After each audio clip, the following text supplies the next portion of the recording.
Hello दोस्तों, आज का कहानी पापा का बिजनेस, पिता की सीख। बेंगलोर के जाने माने व्यापारी सेठ अशोक दास जी, उनके एक बहुत खास मित्र, नाम था उनका हीरा दास। अपने व्यापार की हर सलाह वे हीरा दास से ही लेते थे। हीरा दास को व्यापार की गहरी समझ थी। पिछले 40 सालों में अशोक दास जी ने अपना व्यापार कई गुना बढ़ा लिया था। उनकी बड़ी सी फैक्ट्री में हजारों मजदूर काम करते थे। आलीशान घर बना लिया था, नौकर चाकर लगे हुए थे, बड़ी बड़ी गाड़ियाँ थी। अशोक दास जी की पत्नी का बहुत पहले देहांत हो चुका था। उनका एक बेटा था, नाम था उनका वरुण, जिसे उन्होंने बहुत लाड प्यार से पाला था। वरुण को सेठ जी ने पढ़ने के लिए इंग्लैंड भेज रखा था। एक दिन अचानक सेठ जी की तबीयत बहुत खराब हो गई। सेठ अशोक दास ने अपने दोस्तों को बुलावा भेजा। हीरा दास तुरंत अस्पताल पहुंच गए। अशोक दास, मित्र, लगता है मेरा अंतिम समय पास आ रहा है। मेरे जाने के बाद मेरे बेटे का ध्यान रखना।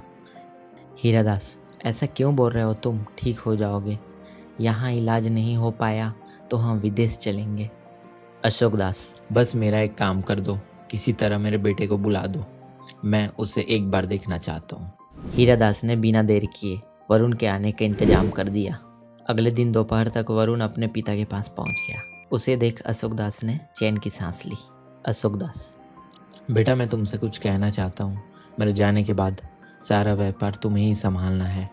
एक बात याद रखना, जब भी किसी ऐसी मुसीबत में फंस जाओ जिसमें से निकलना तुम्हारे वश में ना हो, तो मेरे मित्र हीरा दास को याद करना। वे तुम्हें हर मुश्किल से निकाल लेंगे। वरुण, पापा आप ठीक हो जाओगे? आपके सिवा मेरा कौन है? अशोक दास, बेटा, मेरी 3 बातें याद रखना, जीवन में बहुत काम आएंगी। पहली बात, कभी किसी गरीब पर तरस मत खाना। दूसरी बात, कभी किसी अमीर से दोस्ती मत करना। तीसरी बात, अंधेरे में घर से बाहर मत निकलना। वरुण ने ध्यान से पिता की बातें सुनी। कुछ देर बाद हीरा दास भी अस्पताल पहुंच गए। शाम के समय अशोक दास जी ने इस संसार को त्याग दिया। पूरे घर में शोक का माहौल था। अंतिम यात्रा की तैयारी हो रही थी। हीरा दास सारी व्यवस्था देख रहे थे, बीच बीच में वरुण को भी संभाल रहे थे। इसी तरह समय बीत गया। करीब 2 महीने तक वरुण पिता के शोक में घर में बैठा रहा। एक दिन हीरा दास जी उनसे मिलने आए। हीरा दास, बेटा अब तुम्हें तुम्हारे पापा का बिजनेस संभाल लेना चाहिए। उनकी भी यही इच्छा थी। वरुण ने उनकी बात मान ली और अगले दिन से ऑफिस जाना शुरू कर दिया। कुछ दिन तक हीरा दास जी उनके साथ जाते थे, उसे बिजनेस की सारी बातें बताते थे। कुछ दिन बाद वरुण सब समझ गया तो हीरा दास जी ने आना बंद कर दिया। एक दिन वरुण बैठकर सोच ही रहा था, तभी उसे अपने पिता की तीनों बातें याद आ गई। इसी बीच दिवाली आने वाली थी।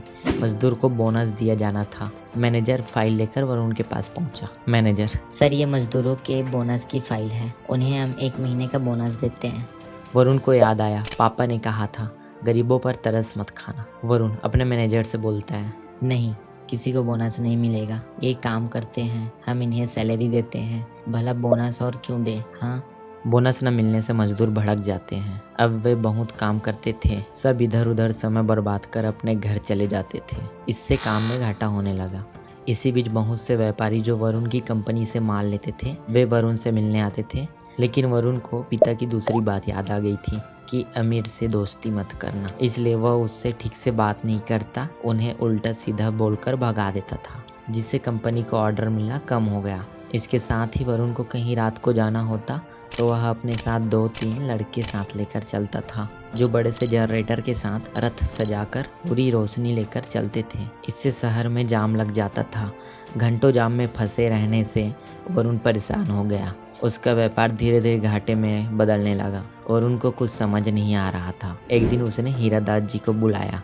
वरुण, चाचा जी, मैंने पिताजी की तीनों बातों को व्यापार में उतारा, लेकिन मुझे घाटा ही हो रहा है। हीरा दास जी के पूछने पर वरुण ने सारी बात बता दी।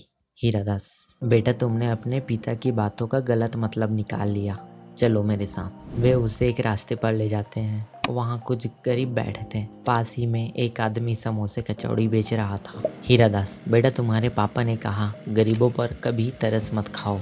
इसका मतलब यह है आज अगर तुम जाकर इन गरीबों में समोसे खरीद कर बांट दो तो इन्हें बिना मेहनत की खाने की आदत पड़ जाएगी। कल जब तुम्हारी गाड़ी यहाँ से गुजरेगी तो इंतजार करेंगे कि अब समोसे मिलेंगे। इससे अच्छा है हम इन्हें काम सिखाना चाहिए, जिससे यह मेहनत करके खा सके, न कि तरस खाकर इन्हें भीख देनी चाहिए। वरुण, ओहो, पापा ने इतनी गहरी बात कही थी। मैं समझ न सका। अगले दिन वरुण हीरादास जी के साथ फैक्ट्री गया।